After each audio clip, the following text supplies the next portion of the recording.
You know, to say that Andy Gibb had it all in the early 80s would be an understatement. He was dating Victoria Principal. He was hosting Solid Gold. He was performing in a myriad of programs, including the Pirates of Penzance. His older brothers, the Bee Gees, basically were supporting him in his career. But due to his heavy use of cocaine, which literally caught up to him and killed him at an early age, say like the Eagles, life in the fast lane, guaranteed to lose your mind. Now, he first came to major prominence after a series of songs from his time with ROCO Records, which of course was Robert Stigwood's label, which already signed the Bee Gees. When he moved to Miami Beach, he began working on songs with his brother Barry and co-producers Albie Gallatin and Carl Richardson. In late '76, in Miami, Andy, with his older brother Barry, producing and recording the famed Criteria Studios, set about making his first album, Flowing Rivers. Eagles guitarist Joe Walsh played on 2 songs in the album while recording Hotel California. On Gibb's compositions, the tracks were a mix of country and ballads. After the release of Flowing Rivers, Andy revealed, I don't think you can pin any one thing on the way my voice and songwriting have developed. A lot of people say my album, Flowing Rivers, sounds like the Bee Gees, but I sang or wrote any differently than I do now. Now, a lot of people heard Andy and weren't Bee Gee fans. The first release of the album, and Gibb's first single released outside Australia, was I Just Wanted to Be Your Everything, which had Bee Gee overtones, but it was more like a personal. It was written by Barry, who provided backup vocals. It reached number 1 on the Billboard Hot 100 for 3 weeks. Starting the week of July 30th, 77, it became an instant heartthrob. It was again there for a week on 17th of September 77. I Just Wanted to Be Your Everything was Andy Gibb's longest-running chart single on Billboard, Record World, and Cashbox, and earned him a Grammy Award for Best Pop Vocal Performance at the 20 Grammy Awards. He was also nominated for Best New Artist. Now, the song was later ranked number 26 on Billboard's 55th anniversary all-time Pop 100. Now, with all the success, you knew something was going to happen. This is what happened. 8 of the 10 tracks were Andy's compositions, mostly songs written during his time in Australia. This included a re-recording of his previous single, Words and Music. Now, in September 77, the album had another number 1 single, Love is Thicker Than Water, also co-written by Gibb and his brother Barry to support it, quickly become a multi-million-dollar selling album. That single broke in early 78 during the time that the Bee Gees' contributions to Saturday Night Fever were dominating the world charts. In the United States, it replaced Staying Alive at the top of the Hot 100 on the day before Andy's 20th birthday, only to be later surpassed by Night Fever at number 1 3 weeks later. Bonus singles from Flowing Rivers were certified gold for sales exceeding 500,000 units. Now, when he began working with his production team in his second album, Shadow Dancing, which was released in April 78, it was the highest charting album in America, number 7, and number 1 in Canada. The title track, written by old Four Gibbs, was released as a single in the States in April 78. In mid-June, it began a 7-week run at number 1, achieving platinum status, the honor being Billboard's number 1 song of 1978. In the States, he became the first male solo artist to have 3 consecutive number 1 singles on the Billboard Hot 100, with all the weeks at the top of the chart happening in less than a year, from 30 July 77 to July 29, 78.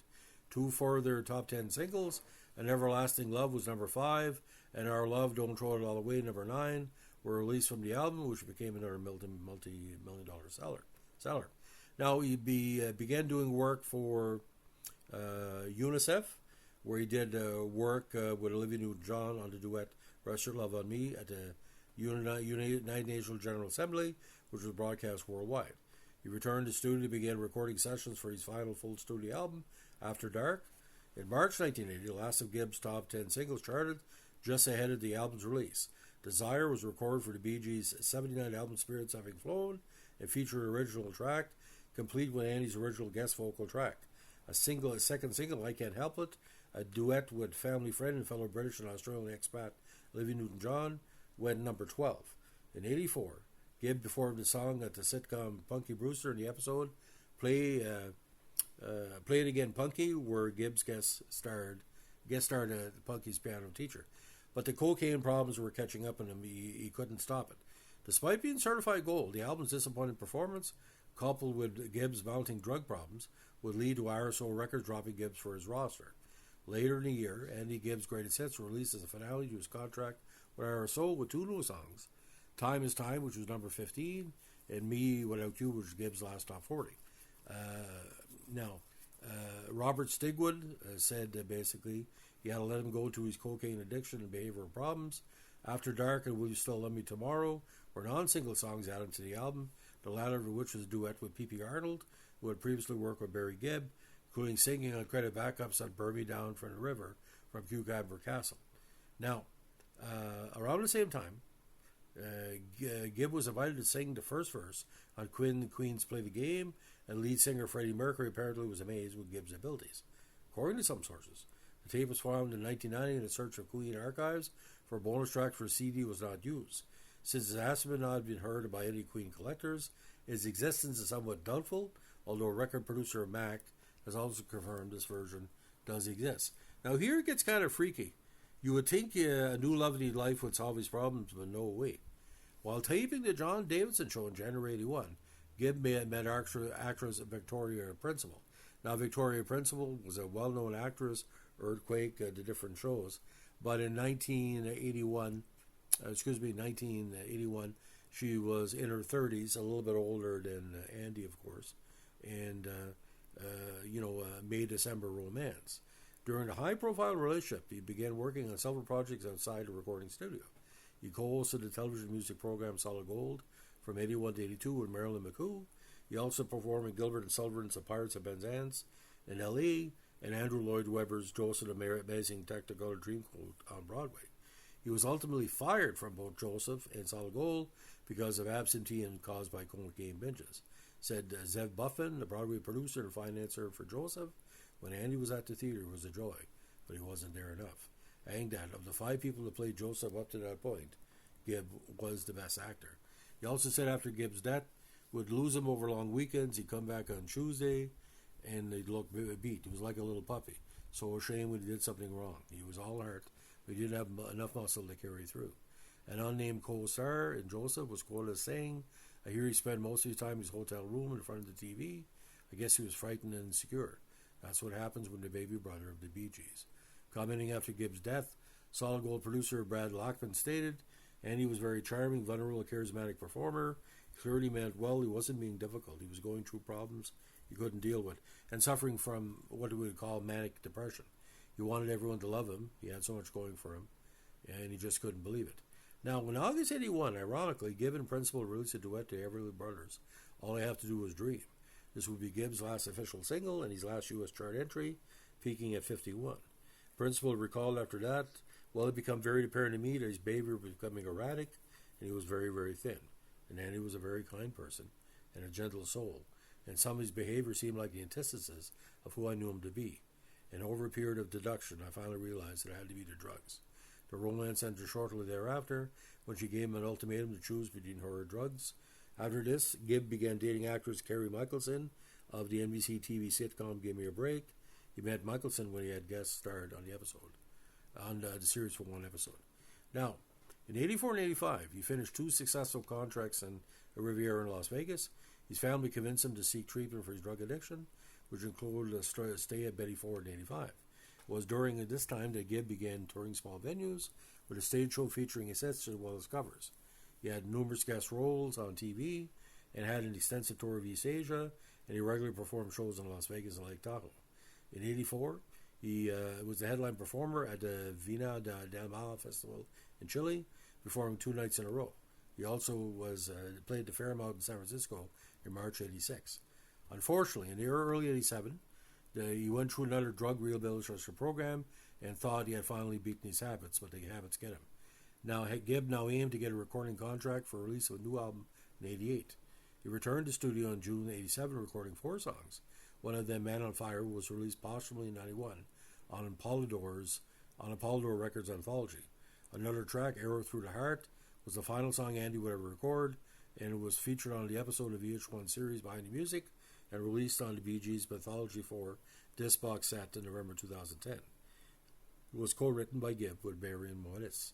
Their demo recordings with engineer Scott Glazel were heard by Clyde Banks for the English branch of Island Records. Gibb never formally signed a contract, but the record label planned to release a single Europe that spring, followed by another single that summer with the album to follow. In March 88, Barry arranged for Island Records to sign Andy, but when he arrived in England in January 88, he panicked. Andy missed meetings with a record company and blamed himself for his trouble writing songs, but the deal was never signed. Now, by late January or early February 88, published reports said Gibb had seemingly beaten his drug addiction, regained his health, and was ready to begin recording a new album. However, he still suffered major depression over his breakup with Victoria Principal. This was a number of years after. According to Robin Gibb, his brother just went downhill so fast, he was in a terrible state of depression. During this period, Gibb slipped back into alcoholic habits, receiving phone calls from brothers Morris and Barry. One call Barry would regret making, with last-ditch efforts to get Andy to stop. On March 50, 88, he celebrated his 30th birthday in London while working his new album. 2 days later, he entered John Radcliffe Hospital in Oxford, complaining of chest pains. At around 8:30 p.m., on March 10, 88, Gibb's doctor informed him more tests were needed to determine the cause of his chest pains. Shortly afterward, Gibb slumped in unconsciousness and died as a result of myocarditis, an inflammation of the heart muscle most likely caused by a virus. Years of cocaine use also weakened his heart. This diagnosis was supported by William Schell, a cardiologist who previously treated Gibb. Upon the announcement of Gibb's death, his ex-wife Kim Reeder was not surprised. I always knew that one day I'd get a call with news like this. It was just only a matter of time. Gibb's family said the cause of death was not overdose, some media reports suggested, but natural causes after years of substance abuse. Now, Gibb's body was eventually flown to the States, where he was interred at Forest Lawn Memorial Park in Hollywood Hills, L.A. The headstone reads, Andy Gibb, March 5th to 58 to March 10th to 88, An Everlasting Love, after one of his hit singles. Now, if he would have lived, ladies and gentlemen, he could have been a soap opera actor, charisma to burn, but mental health issues are not like in 2024. You look at the incidents with Robert Downey Jr. with problems with drug or different stuff. There's a lot of parallels here, but the Gibbs family had tried to do like the personal approach. He needed professional help. That's not the fault of the brothers, but he was an extremely dedicated artist, ladies and gentlemen. Now, he was also big in American Music Awards, ladies and gentlemen, and 78 was his key year. And, of course, the three big albums were Flowing Rivers, which went gold and platinum, Shadow Dancing went silver, platinum, and platinum. After Dark went gold. In Canada, I think it was his biggest market, ladies and gentlemen, in my personal opinion. He went top 10 for the first two albums and top 25 for all three. He's also very, very well respected on the R&B charts as well. So he charted, especially Shadow Dancing, UK, Australia, Canada, New Zealand, US, and US R&B. Now, the singles charts, Words and Music, first single charted in Australia, but the 77 was the big year. I Just Want to Be Your Everything went number one in Australia, Canada, and the US. Love of Stickers and Water went number one in the US. Shadow Dancing, again, I think his biggest single. It went number one in Canada, number 5 in New Zealand, number 11 in Australia, number 1 in the US, and of course it did well the R&B charts. Now, in Canada, An Everlasting Love went number 3, Our Love Don't Throw It All Away, number 8, Desire, number 10, and again, the Victoria Principal single went top 40 in Canada. That was not a surprise. So he was doing a lot of TV work, ladies and gentlemen. How handsome and how talented was Andy Gibb? Well, let me put it this way. All three Gibbs brothers together, the main Gibbs brother, you put them together, you make an Andy Gibb. Nice looking guy, well thought of, well loved. He hated himself. I don't know why he would hate himself, but things occur in a person's life. Maybe life in the fast lane, the pressure of being a Gibb brothers, we don't know. Now, actually, it's kind of weird. His mother said an interesting comment years ago. He said he described her son as a little devil, a little monster. I sent him off to school, but he'd sneak off to the stable and sleep with his 2 horses all day. He'd wander back home around lunchtime smelling of horse shit, yet he'd swear to bed at school. He was a little monkey. Producer and film director Tom Kennedy described Andy's personality in his childhood. He was always around. He was a cheeky little lad. You and Barbara doted on his parents, so he'd have a living to go around London with his pals and 20 quid to go to the cinema. It was unheard of in those days, but just a cheeky little lad with a heart of gold. He used to try to get me a beer when he was underage, when he only be about 11 or 12. Now, the idea, ladies and gentlemen, the Gibb brothers, they were, young artists. But I think Maurice had said this a little bit, and it might have been Barry. He was kind of young when he was getting into it. Now, the idea, with him, if he would establish a way to have someone got a mental health, he was born 10 years too early. If this was the 90s, he would have get the help he needed because, who introduced him to cocaine, we don't know. But I mean, you look at him, the pictures in these podcasts, ladies and gentlemen, look at this guy. That could be he's $1 billion performer.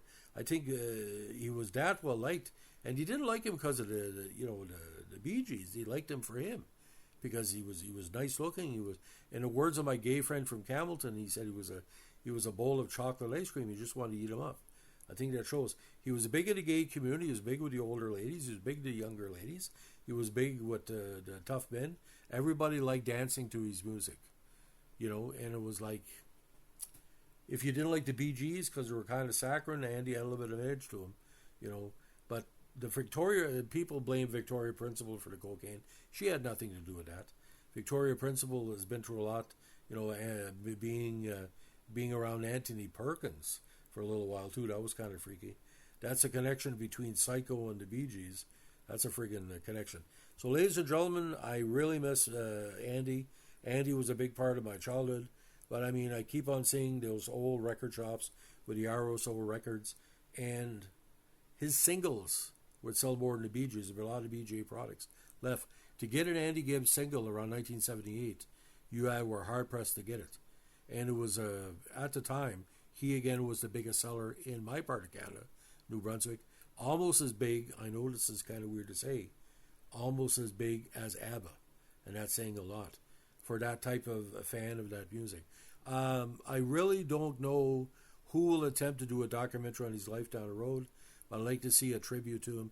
He is probably one of the most underrated superstars of the 1970s, and he rose like a firework, and he came down as quickly, and I really do miss him. So that's the story of the short life, but the very, very talented man that was Andy Gibb. If you like what you're doing here with our Musical Vintage podcast, let us know with a like, comment, subscribe, or share.